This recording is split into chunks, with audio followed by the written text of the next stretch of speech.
All right, so the way this is going to work now, we're going to talk a little bit about the presidencies of some of these people throughout the Cold War.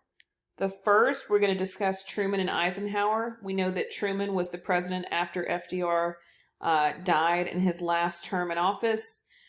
Truman is also responsible for dropping the atomic bomb. And then we get into President Eisenhower, who actually served in World War II, was a general. And so now we're going to discuss, some of this stuff is going to overlap. It's things that we've kind of already talked about, but that's okay. You'll need to know it for your test. So, World War II ends, the Cold War begins. The Cold War influenced the U.S. international and domestic politics. It also was caused of the spread of communism. We also, through the Cold War, we have the arms race and the space race. We go into next the Yalta Conference. We discussed that a little bit before. The big three, like I was saying, we have Winston Churchill, the Prime Minister of Great Britain, Franklin Roosevelt, the President of the United States, and we also have Joseph Stalin, who is the leader of the Soviet Union. So the Yalta Conference was in February of 1945. During the Yalta Conference, Stalin had agreed to free elections when World War II ended, although he does not follow through, and he tries to spread communism to the countries that he was over. We have the Potsdam Conference. This was July 17th through August 2nd, 1945. Wow. We have the U.S. President Harry Truman right here. We have the Soviet dictator Joseph Stalin. And then we also have the new British Prime Minister Attlee. They agreed to that Germany and Berlin would be divided into occupation zones, and that Germany would hold elections and all Allied troops would withdraw. Again, Stalin does not follow through with what he discusses. So the Iron Curtain drops. Stalin does not allow elections, and he actually starts to create communist governments in these countries. He takes over parts of Eastern Europe for resources as well as satellite states. He also gave a speech saying that war was inevitable between capitalists and communists, meaning any country that supported democracy versus communism. In 1946, Albania, Bulgaria, Czechoslovakia, Hungary, Romania, and Poland were Soviet satellite states. Winston also gives a speech calling the Soviet Union an Iron Curtain, and Stalin takes it as a declaration or a call of war. We discussed the Marshall Plan that was used to aid the countries that were in danger of falling to communism, such as Turkey and Greece. The United States sends $400 million to these countries, and Turkey and Greece do not fall. In April 3rd, 1948, the Marshall Plan is passed, and it is successful in Europe and caused an economic boom in the United States. This is a picture here of the recommendations to assist Greece and Turkey from the House of Representatives. Pictures from the Marshall Plan. You've seen these before. We also talked about the Berlin blockade. 2 months after the Marshall Plan, Stalin placed a blockade around West Germany. He wanted to take the whole city of Berlin.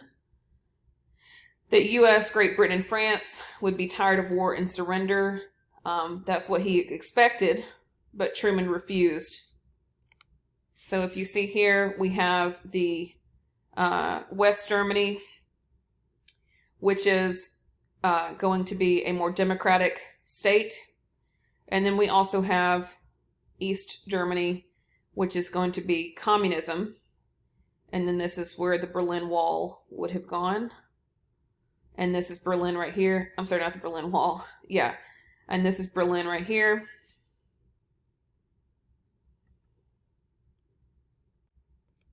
So, for 11 months, the U.S. and Great Britain dropped supplies into West Berlin from airplanes in the Berlin airlift.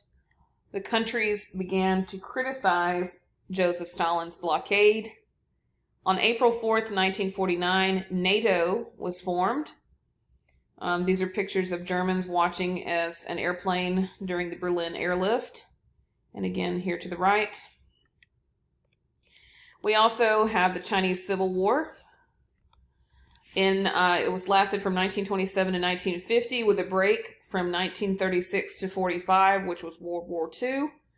The Nationalist Government of China, I'm not sure how to pronounce that, I'll just say the KMT, fought the Communist Party of China for control of China. Mao Zedong led the Communist Party, and Kai-shek led the KMT. Japan invaded China in 1937, and the two parties united to push them out. That was at least one thing they could agree on. We also see that the U.S. supported the KMT, and of course the Soviet Union supported Mao Zedong and the Communist Party.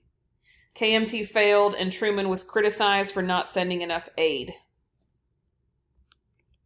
We talked about the Korean War. You have the Korean Peninsula divided into two zones at the 38th parallel. Soviet Union took the north, the U.S. took the south.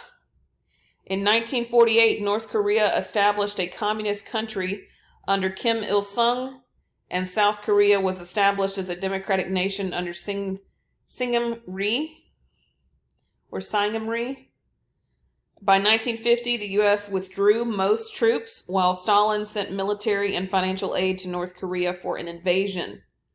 In June 25th of 1950, North Korea invades South Korea. This is General MacArthur, United States General, with Rhee in 1948. Continuing with the Korean War, the U.S. and UN sent troops to support South Korea, but continued to be pushed back.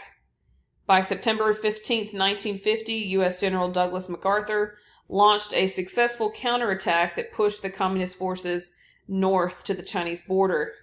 This is a picture of the U.S. attacking a North Korean train to cut off their supply lines, and this is a picture of South Korean troops laying landmines. So, as a result, Truman decides not to invade China, and there is a ceasefire on July of 1953. A demilitarized zone is established, which is this line between North and South Korea. And this is Rhee on Time magazine cover in 1953.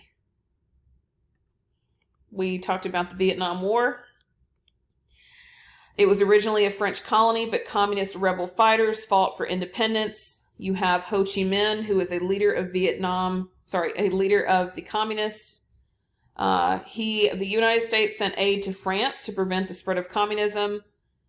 China and the USSR, or the Soviet Union, also sent aid to Viet Minh because they supported communism. France surrenders to Viet Minh in May of 1954, and they leave Vietnam. The United States does not. Vietnam is split like North Korea and South Korea. The North was under communism, Ho Chi Minh, and the South was led by President Ngo Dinh Diem. The United States sent aid to Diem so he would be set up a stable government. However, Diem was corrupt. In 1954, men declared war on South Korea. The U.S. supported the South, but didn't send troops until JFK was president. Also, JFK would not officially declare war. So what was the U.S. economy like after World War II? The domestic policies passed to transition from a wartime to a peacetime economy.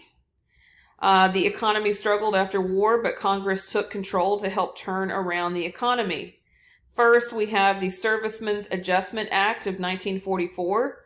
This is known as the GI Bill, which allowed veterans to receive government loans and other benefits. So some of you, if you have family members who have served in the military, and they did not use their GI Bill to attend college, let's say if one of your parents or something, you can actually use the GI Bill to attend college. And this is President Roosevelt signing the bill in 1944. shortly before he died.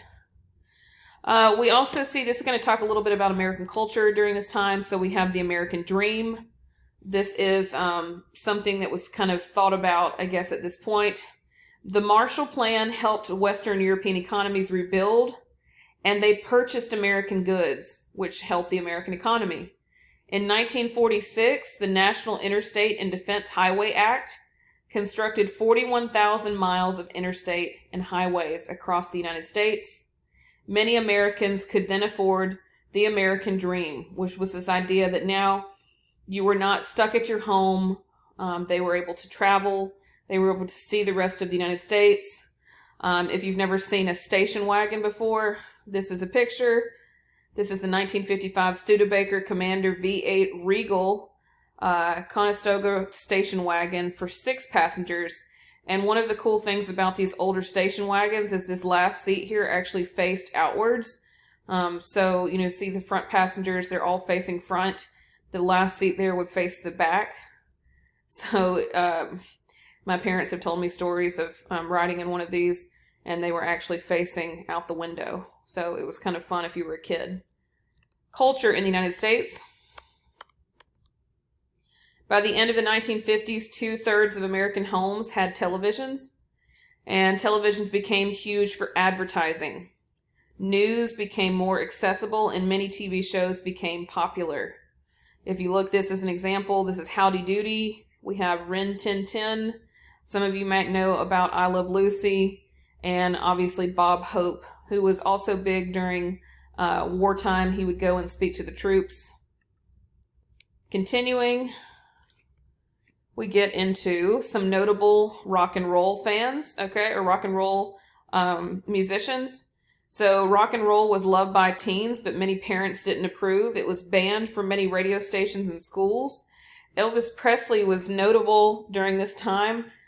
Surprisingly, one of the main things that people were scared of Elvis for, he had this dance where he would kind of shake his hips, and he would make the girls, freak out.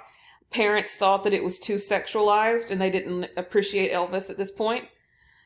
We also have Chuck Berry, and we have Little Richard. If you remember, Little Richard actually recently passed away. He's got great music. After Elvis Presley appeared on the Ed Sullivan Show, rock and roll was more normalized. We also have a second Red Scare, which I kind of mentioned earlier. In 1947, Harry Truman established the Federal Employee Loyalty Program.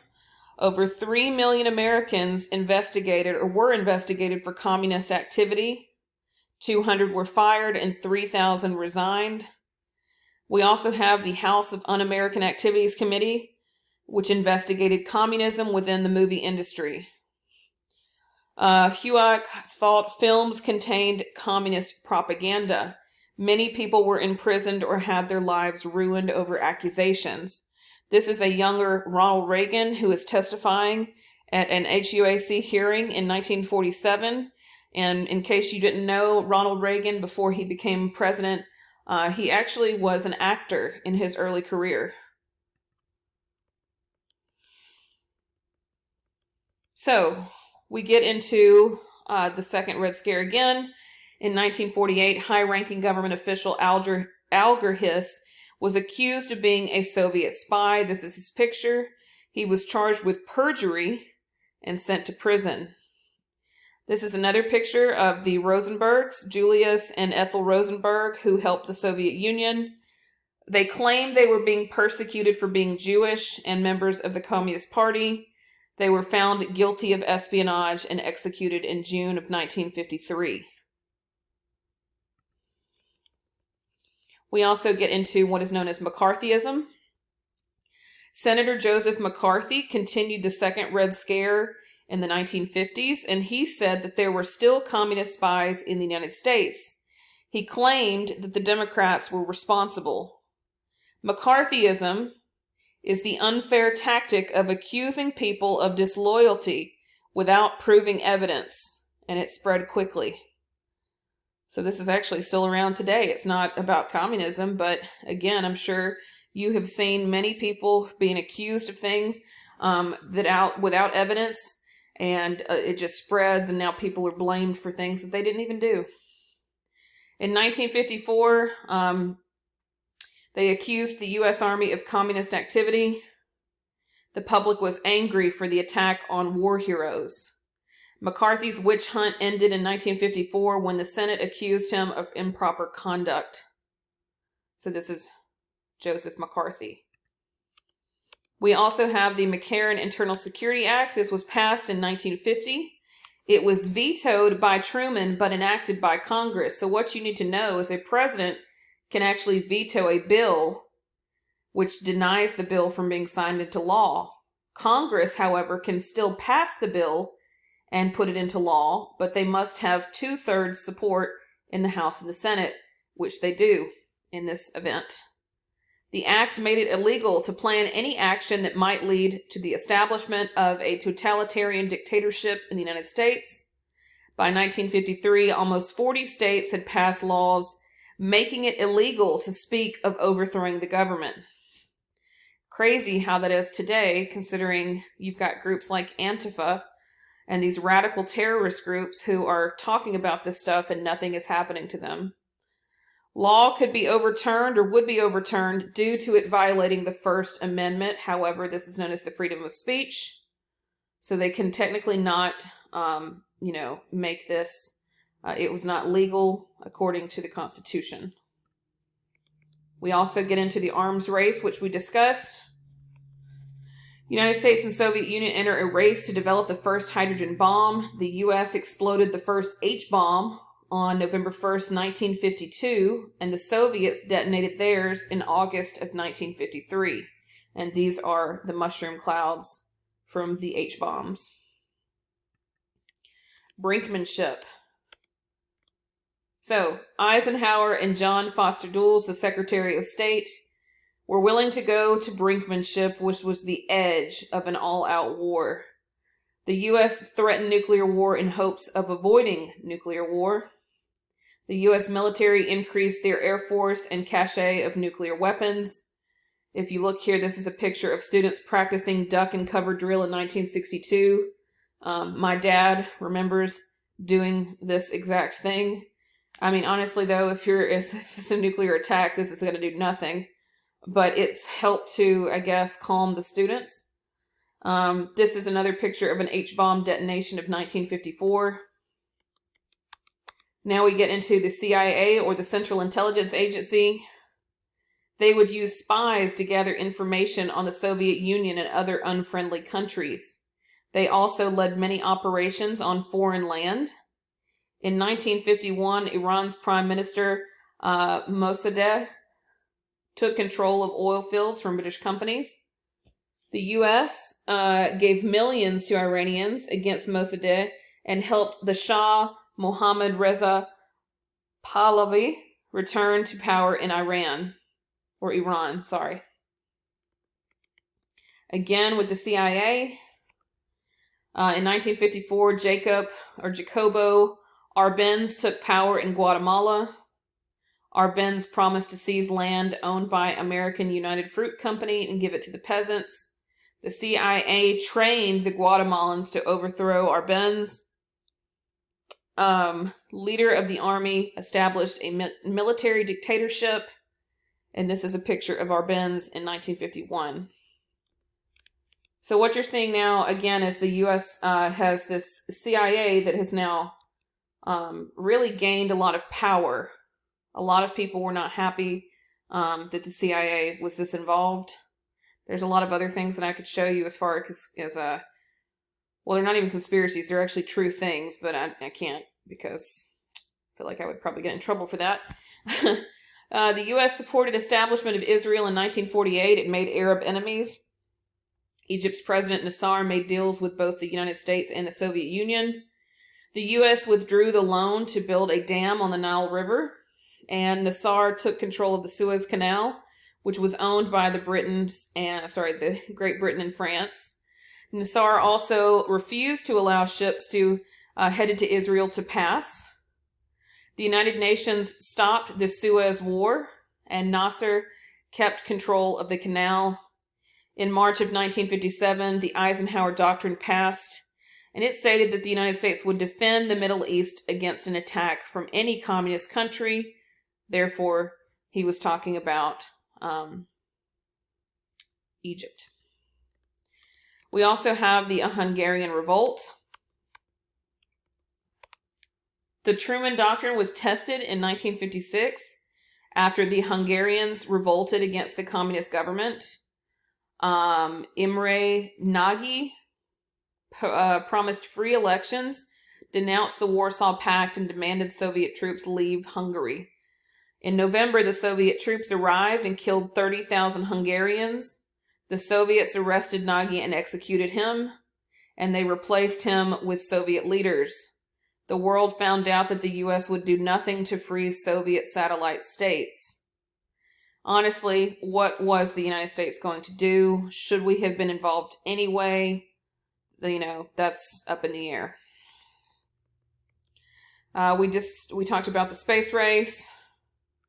Stalin died in 1953 and was replaced by Nikita Khrushchev, which is down at the bottom. Khrushchev believed the U.S. and the Soviet Union could coexist together. The Cold War continued and extended to space, which was known as the space race. We mentioned the Sputnik satellite, which was the first man-made satellite in space through the Soviets. On January 31st, 1958, the U.S. launched its own satellite called Explorer 1. The U.S. created National Aeronautical and Space Administration, known as NASA, and the space race continued until the 1970s. Launch of Explorer 1 here. We have Eugene Kranz at his desk at NASA in 1965. One of the funny things that, it's not funny, it's, interesting, is that during this time, post-World War II, all of these German Nazi scientists following the war, these other countries, the Soviet Union and other countries, were trying to scoop up these scientists to use them on different projects of their own. So the Soviets took some of the Nazi scientists to help with the space race, and the United States actually did the same. So let me find this picture real quick. All right, so one of the things that I like to look into, this is actually a true story. This is Operation Paperclip.